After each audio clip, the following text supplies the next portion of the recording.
everyone, today I am going to read out an second part of the article Rationalism and Scientific Way of Life. Indian context. Unlike in the West, in India there was no apparent conflict between science and religion. In India we find that the conflict is between religion and social reform. In our country, the rigid social structure leads to structural violence. Religion opposes any deviation from its prescribed path. Every social reformer tried his best to inculcate scientific and rational thinking among people and question the old values and outmoded religious customs. Thus, the efforts for social reform made people think with a broad mind and liberalize the society. In our country, the superstitions are in abundance.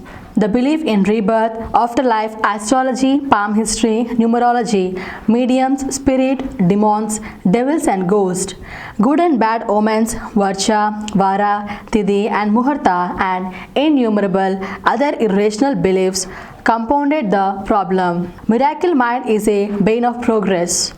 The Babas and other so-called miracle men are cheating people. Miracles do not happen. The so-called miracle men perform only magic tricks. Skeptics, rationalists and progressive-minded people have already exposed many of the so-called miracles. Babas thrive on the ignorance of the people. A rational outlook and the scientific temper will alter the situation. Secularism and scientific outlook. The successive social reform measures paved the way to adopt secularism in the Indian context. Secularism is a humanism and rationalism in action. In this multi-religious and multi-ethnic country, it is secularism that is the unifying bond.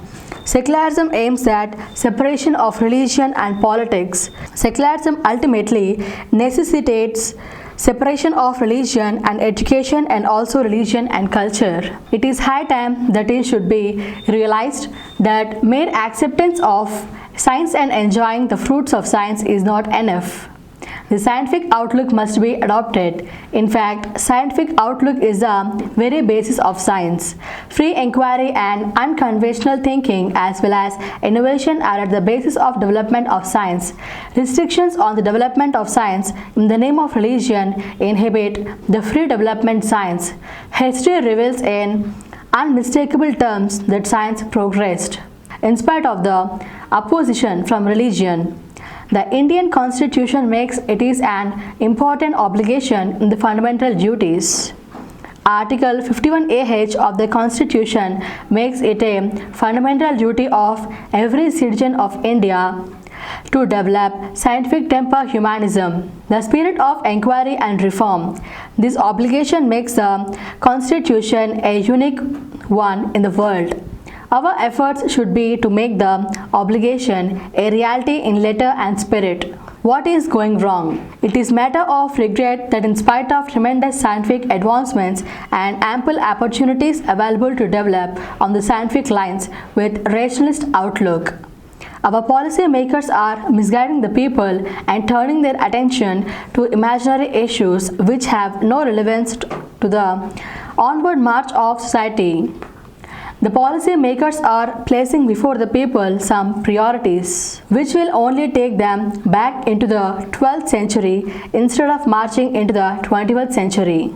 If we adopt scientific and rational thinking, there is a greater chance to eliminate poverty and hunger, inequality and oppression and greater democratization of our society. Our human resources should be harnessed to progress on the scientific and rational lines with creativity instead of dissipating their time, talent and resources on the issues of bygone ages. When God is relegated into the background and human being became important, there is progress in the modern world. We have come a long way in the modern world. All around progress and sustainable development is possible only when human being becomes the primary concern.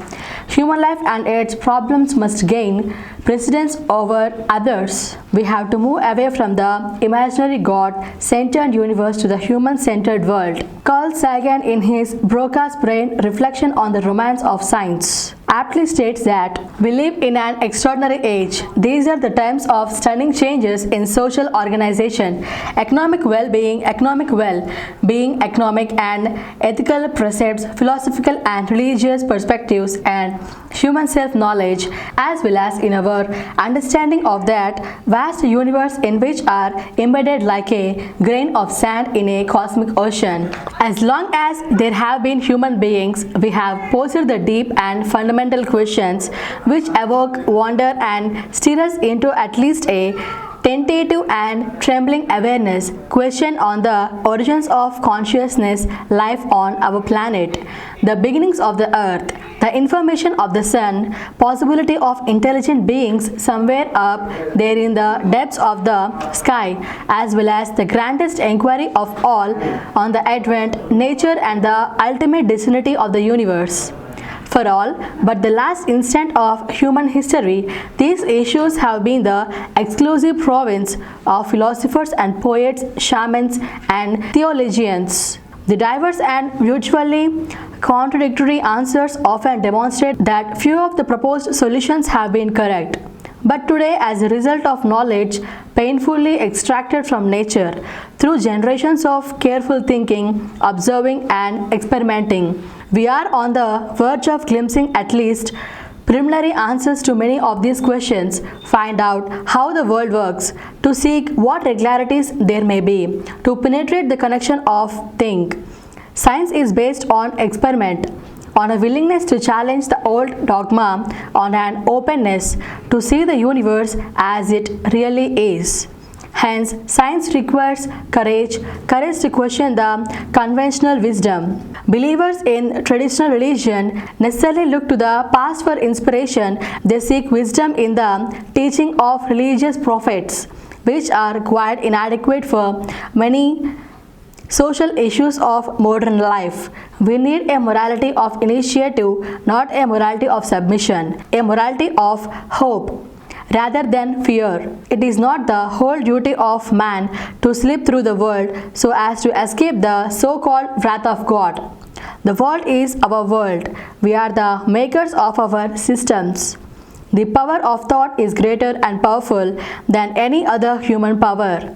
Hence, people should feel free and masters of their own lives. It is pity that most people go through life without much questioning. Habit versus science. It is a matter of concern that even though we have excellent manpower and finest brains in the world in this country, superstitions and blind beliefs are still taking precedence over the scientific outlook. Many people study science and teach science. They are scientific as long as they are in the class of laboratory. When they come home, the very same persons are following the irrational beliefs and outmoded customs. In the class and the laboratory, they teach about the cause of eclipse. When the real eclipse takes place, they are in no way different from superstitious illiterate masses. They also believe in the non-exist Rahu and Ketu, follow the rituals. What happens to their scientific education? Similarly, some of the educated perpetuate the belief in astrology, even though astrology has no scientific basis. Scientists all over the world condemn astrology as false, but these people cling on to the old customs. Our education system fails to reflect the scientific outlook. The politicians and the universities are vying with one another to perpetuate superstitions among the young by introducing courses on astrology and palmistry. The policy makers really believe in genuineness of these courses. Why don't they send their children to such courses? They want their children must be trained as engineers and doctors and go abroad for their bright future. Science and scientific outlook. This is the time to revamp our education system to reflect scientific outlook. It is not enough if we teach science. The lesson and the method of teaching must reflect scientific outlook. Modern science dethroned the god of classical religion and challenged the idea that the universe has fixed order of ends. In the 16th century, natural science dispensed with theology in explaining the material universe. Under the logical critics of the philosophers, the classical proofs of the existence of God collapsed. Belief in God was shown to be an article of faith. It did not rest on proof. The so-called holy books are the products of human contrivance. We created gods in our own images to fulfill our dreams and hopes of eternity. Professor Paul Coates, humanist philosopher and founder of Center for Inquiry, Amherst, USA, in this book Forbidden Fruit, The Ethics of Humanism, made it clear that theists who claim to derive meaning from God are simply reading into nature of their own conception of the deity, since religion is a product of human imagination woven from the materials of human passion, fears, forebodings, anxieties, hopes, yearnings, and dreams. God has meaning in the universe only so far as we attribute to Him. The meaning we hope for, we wish He would answer our prayers, ease our pain and suffering, and save us from death. If we were to dispense with idea of God, meaning would not collapse, because meaning is a human invention. Humans have been ingenious in inventing an infinite variety of belief systems that enable us to cope with the problems encountered in living. The human brain is adroit in spinning out tales to console and inspire. Nature is nature, but we add to and embroider upon it. Culture is the web of intricate meaning that we have spun. Thank you.